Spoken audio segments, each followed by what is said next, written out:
지난 9월 첫째 주일이 이단 경계 주일이었습니다. 우리 통해에서는 1년에 두 차례씩 이단 경계 주일을 교회에서 지키도록 이렇게 말하고 있습니다. 이단은 가면 갈수록 계속해서 늘어나고 있는 추세에 있습니다. 그런데 바른 신앙을 가진 분들은 점차 줄어들고 있습니다. 이 땅에 많은 종교들이 있고 종교들 안에는 교주들이 있습니다. 특히 우리 진영에도 많이 있습니다만은 부당이 20만 명이 넘는다는 통계가 있습니다.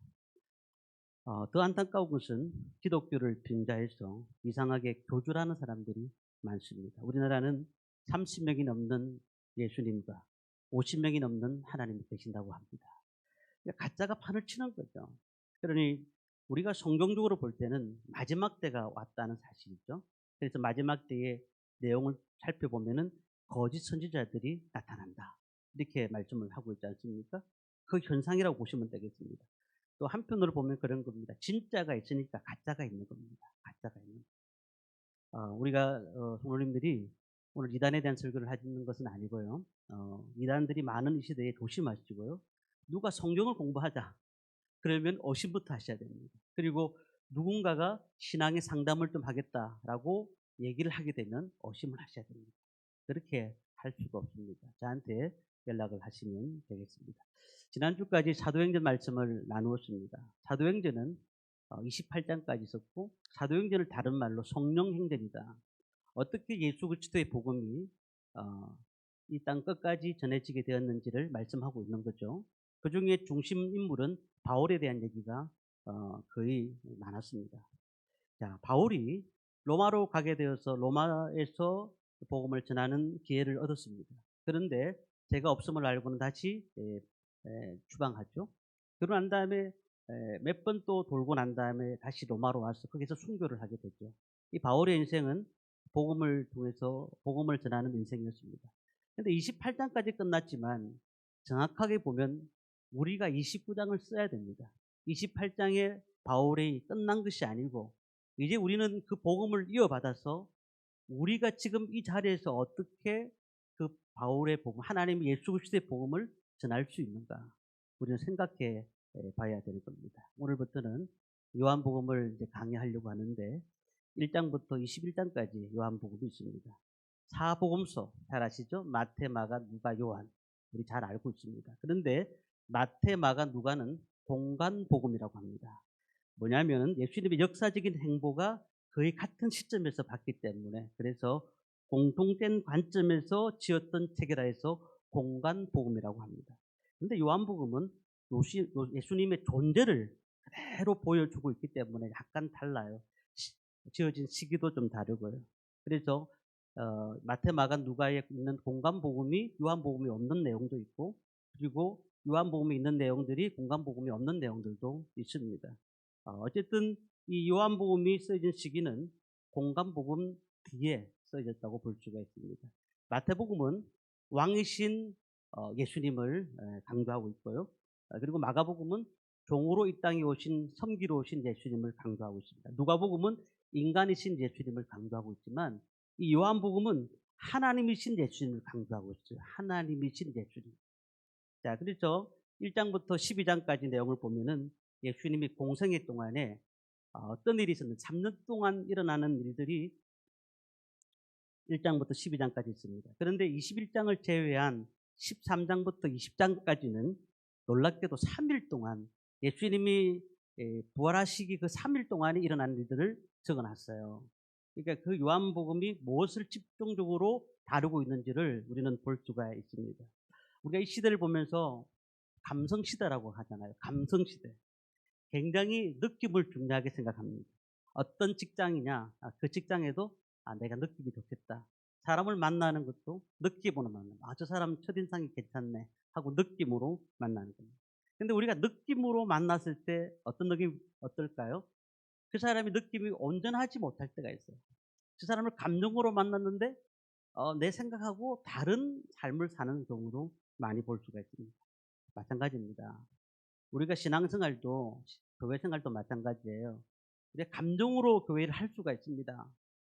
그런데 이 교회는 믿음으로 하나님께서 주시는 은혜로 하지 않으면 굉장히 힘이 빠지게 됩니다. 호세아가 6장에 말씀을 하죠. 하나님을 심수알자. 이스라엘 민족들이 하나님을 몰랐던 게 아니잖아요. 다 알았는데 여호와를 심수알자라고 말하는 것은 우리는 성경책을 덮어놓고 믿는 사람이 아니라 읽으면서 믿어야 됩니다. 왜냐하면 그 말씀이 우리에게 뭘 말씀하고 있는지를 배워야 됩니다. 근데 성경은 이제 하나님을 믿으면 된다. 예수 그리스도를 믿으면 된다. 그러면 구원받는다. 연세 드신 분들은 성경을 많이 모르시기 때문에 우리가 그렇게라도 구원을 받아야 되지만 우리가 젊은 우리 성도님들은 다 이 성경을 정확하게 알아야 됩니다. 요한복음을 우리가 말씀을 통해서 예수님 그분이 누구신가를 우리는 알 수가 있습니다. 요한복음을 읽으면은 두 가지를 생각합니다. 첫 번째는 내가 주님을 정말 사랑하는가. 베드로에게 예수님께서 나타나셔서 요한의 아들 시모라 내가 이 사람보다 나를 더 사랑하느냐라고 물으셨잖아요. 그러니까 사랑합니다.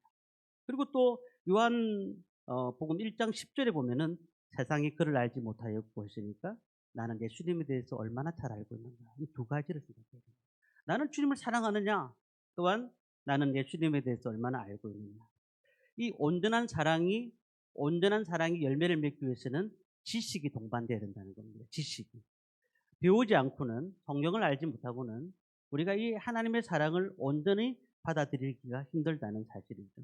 오늘 우리는 이 사실을 성경에서 기록하고 있는데 오늘 읽었던 내용 14절까지만 읽었습니다만 18절까지 서문이라고 합니다. 이 서문이 뭐냐면은 책을 읽다 보면은 책을 딱 읽으면은 처음에 머릿말을 읽잖아요. 처음에 한두 장을 읽어보면은 이 책이 어떤 것을 강조하는지 알지 않습니까?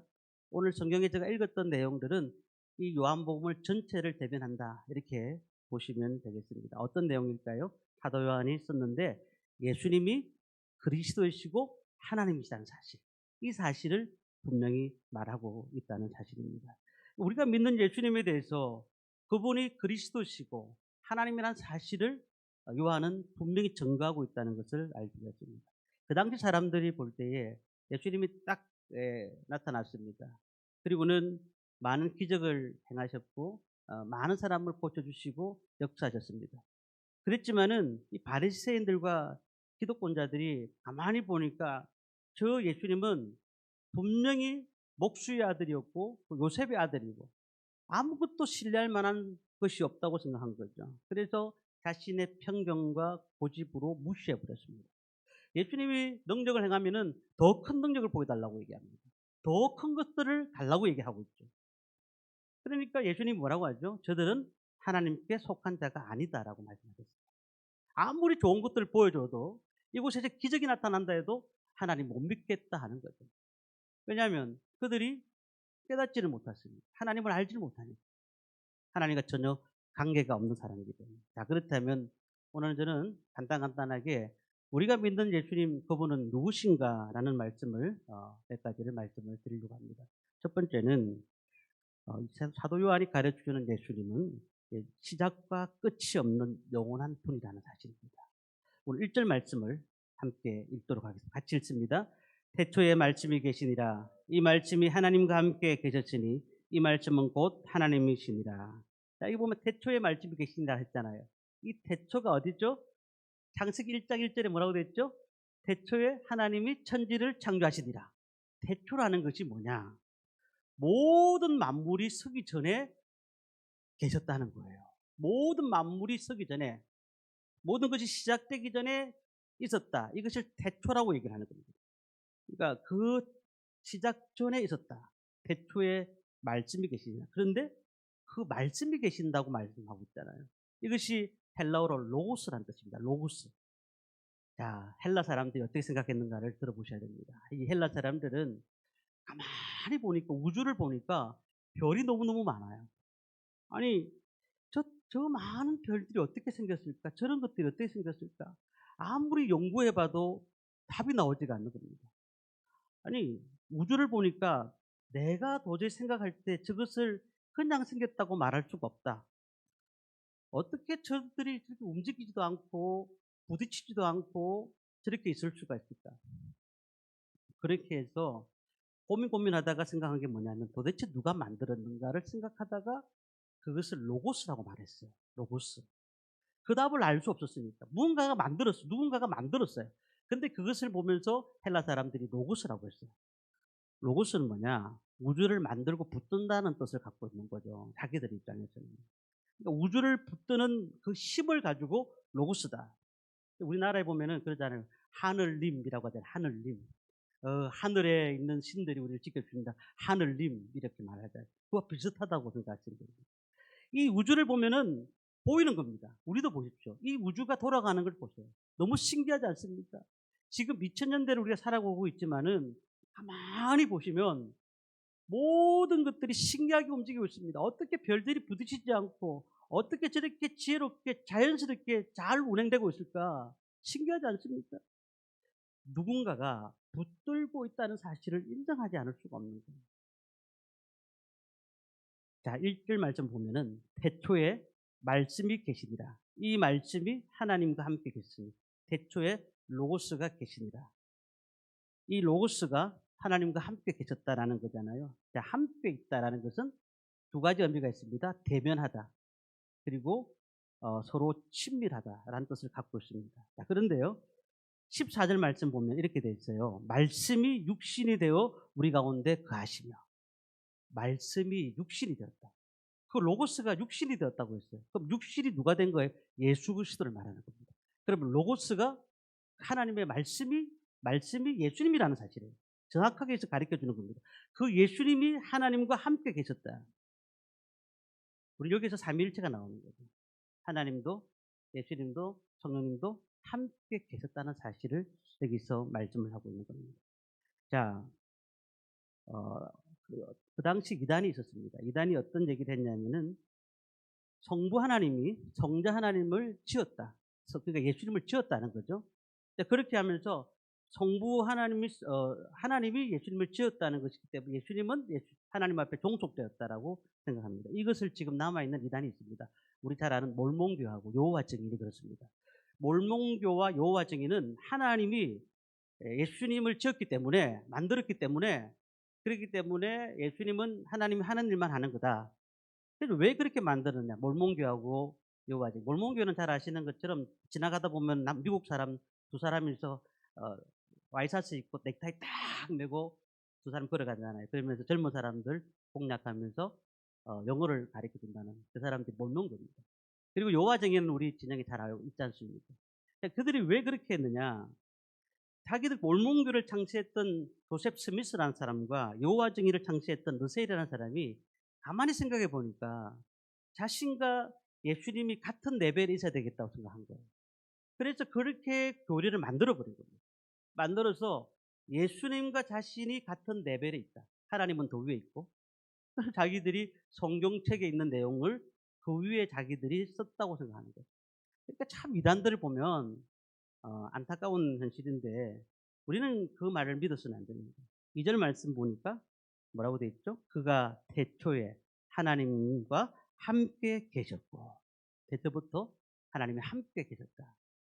이 땅에 지으신 분도 하나님이시고 이 땅을 만드신 분도 하나님이시고 그러니까 우리가 이단에 와도 건들지 말아야 됩니다. 두 번째는요.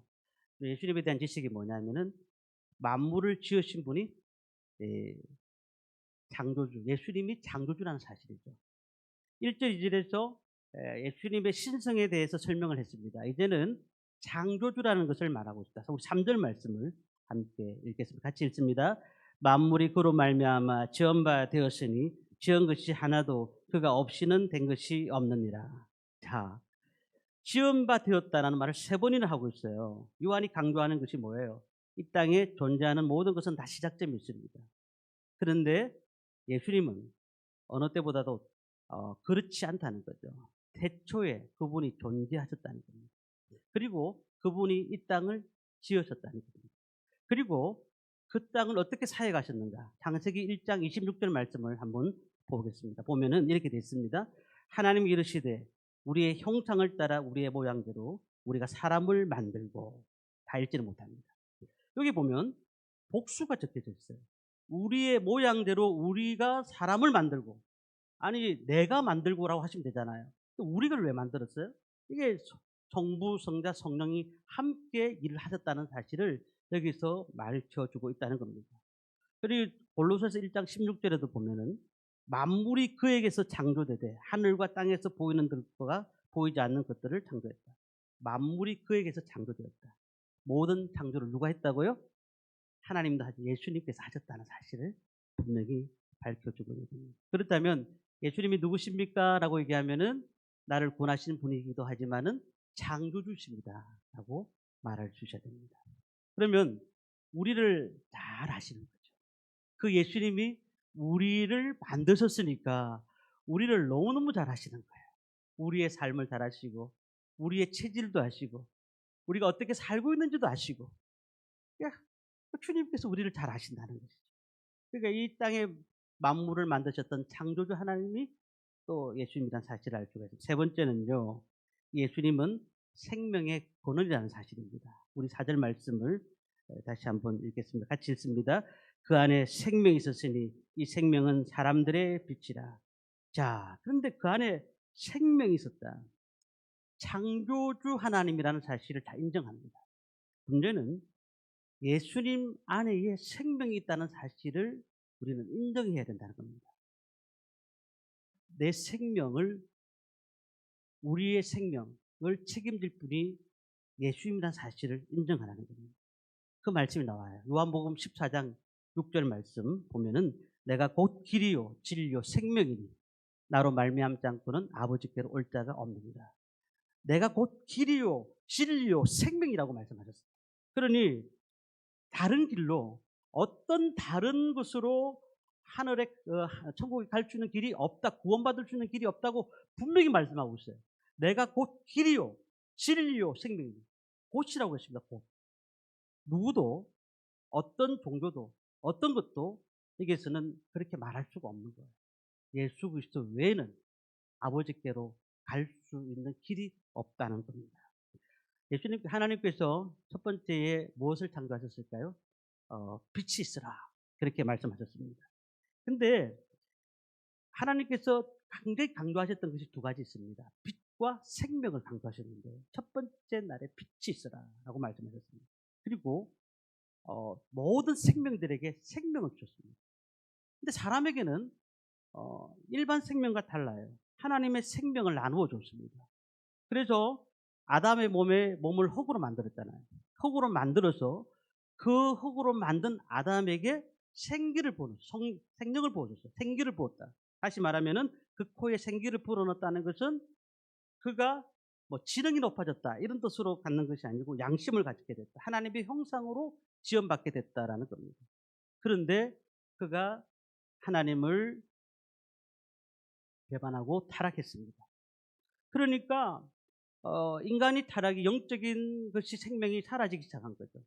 그때에 예수님께서 이 땅에 오셔서 새롭게 우리에게 생명을 주셨다는 사실이에요. 그래서 예수님께서 내가 곧 길이요 진리요 생명이 예수를 믿는 자들만이 복음을 들을 수 있고 예수를 믿는 자들만이 천국 갈 수 있다는 말씀을 하고 있다는 겁니다. 그런데 5절에 보십시오. 5절의 말씀 보니까 빛이 어둠에 빛이 돼 어둠이 깨닫지 못하더라.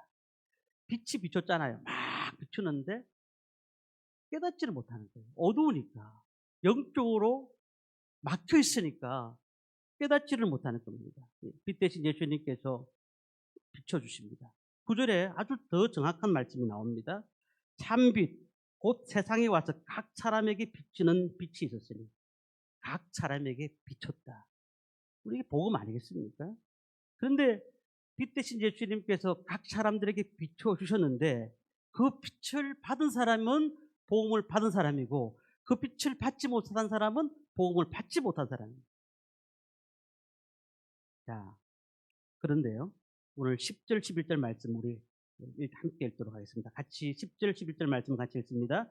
그가 세상에 계셨으며 세상은 그로 말미암아 지은 바 되었으되 세상이 그를 알지 못하였고 자기 땅에 오매 자기 백성이 영접하지 아니하였으나 예수님이 직접 오셔가지고 생명을 주시기 위해서 우리에게 구원을 주시기 위해서 이 땅에 오셨는데 자기 백성이 영접하지 아니하였다라는 겁니다.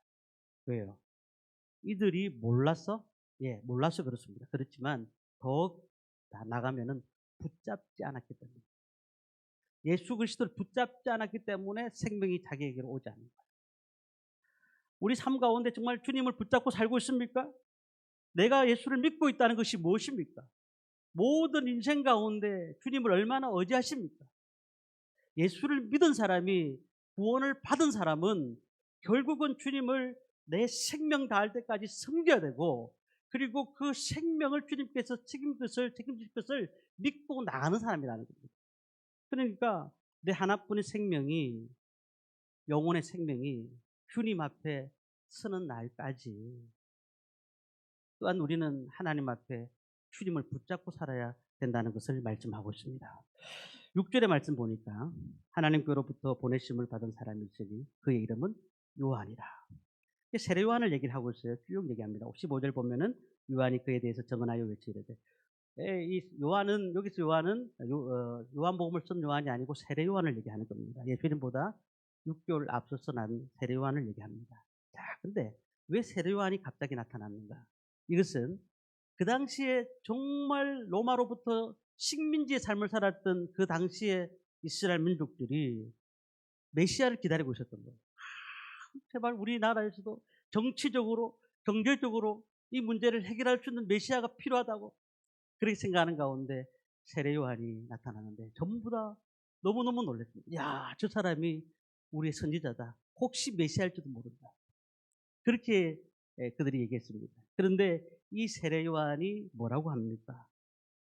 하나님께로 보내심을 받은 사람이 있으니 그 이름은 요한이다. 15절에 요한이 그에 대해서 증언하여 외쳐 이르되, 17절의 말씀에 나옵니다. 7절 말씀, 그가 증언하러 왔으니 곧 빛에 대하여 증언하고 모든 사람이 자기로 말미암아 믿게 하려 합니다. 빛에 대해서 증언했다. 빛이 뭐예요? 예수 그리스도. 예수 그리스도에서 증언하기 위해서 나온 사람이라는 겁니다. 그러니까 세례 요한은 예수님보다 6개월 앞서 나와서 어떤 선지자보다 더 뛰어난 놀라운 역사를 가졌던 사람이었지만은, 그러나 그가 예수님을 소개하기 위해서 이 땅에 왔다라는 겁니다. 오직 예수님 안에 생명이 있는 줄 믿습니다. 우리가 생명 대신 예수님을 붙잡으면은 내 인생이 행복하고 풍성해지는 겁니다. 근데 자꾸 다른 것에 대한 관심이 많아지는 거예요. 다른 것에 대한 관심을 가지고 살다 보니 그 예수님의 메인 예수님을 생명으로 모시지 못하니까 답답하고 힘들고 낙심된 일이 많고 너무너무 힘든 거예요. 창세기에 보십시오. 그 아담과 하와가 선악과를 따먹어서 문제가 되잖아요. 그런데 그 옆에 보면은 생명나무가 있었어요. 생명나무. 그 생명나무를 따먹고 살았더라면 얼마나 은혜스러운 날들이 계속됐겠습니까? 근데 선악과를 따먹었단 말이에요. 그러니까 그의 삶이 걱정과 근심과 두려움과 그런 것밖에 없는 거예요. 오늘 우리는 빛과 생명의 고는 예수님을 믿으시기를 바랍니다. 네 번째로 우리가 알아야 될 것은 예수님의 지식이 무엇인가? 하나님의 모든 것을 예수님을 통해서 계시했다는 겁니다. 하나님의 모든 것을. 믿는 자들 마음속에는 동일하게 하나님을 보고 싶어 해요. 하나님 보면 죽는데 하나님을 사모하는 거죠.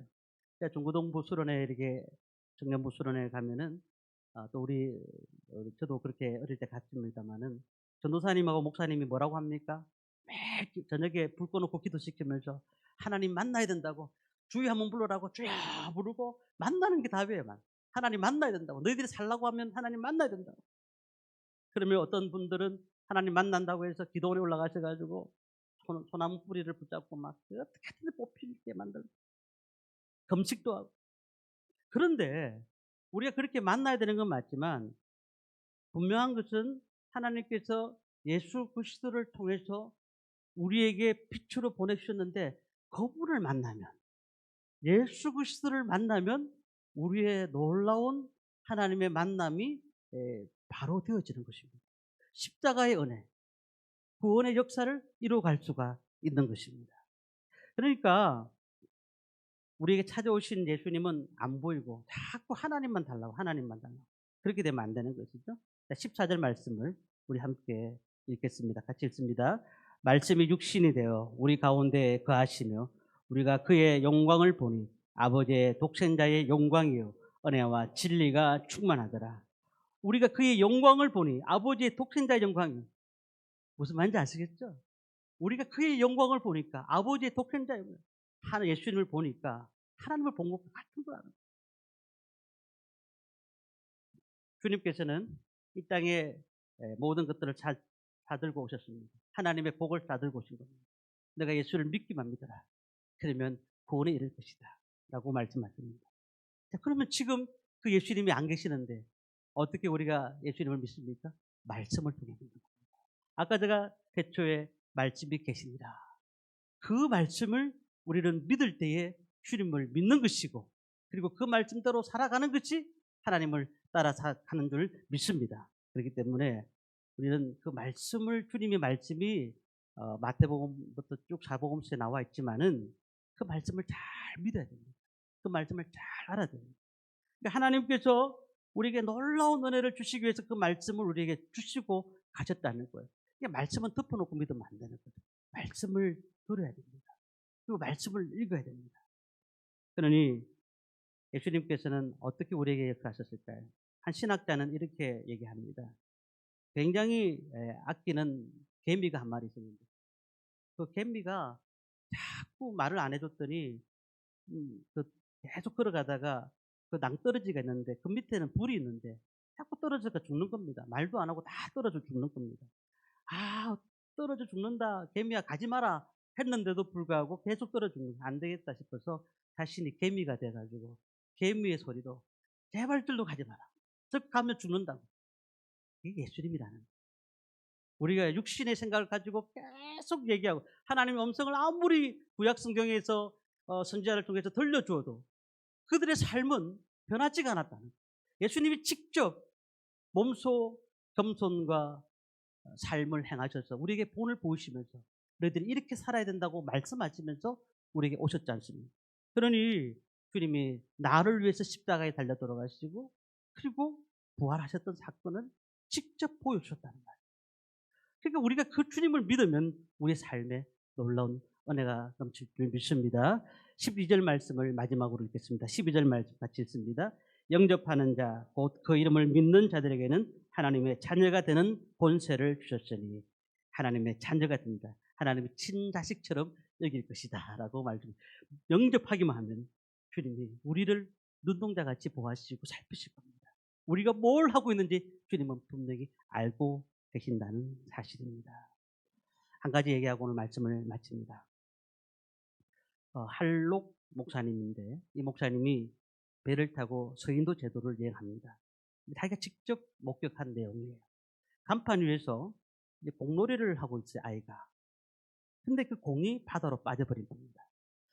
이를 본 개가 아주 똑똑한 개입니다. 그 공을 줍기 위해서 바다로 같이 떨어져간 거예요. 그러니까 아이가 난리가 났습니다. 아이가 아빠 보고 빨리 저 공과 개를 구해달라고, 우리 강아지를 구해달라고 막 그러는 겁니다. 그러니까 아빠가 선장을 찾아갑니다. 그러니까 선장 보고 배를 좀 멈춰달라고, 저 공하고 강아지를 구해야 된다고 그렇게 부탁을 합니다.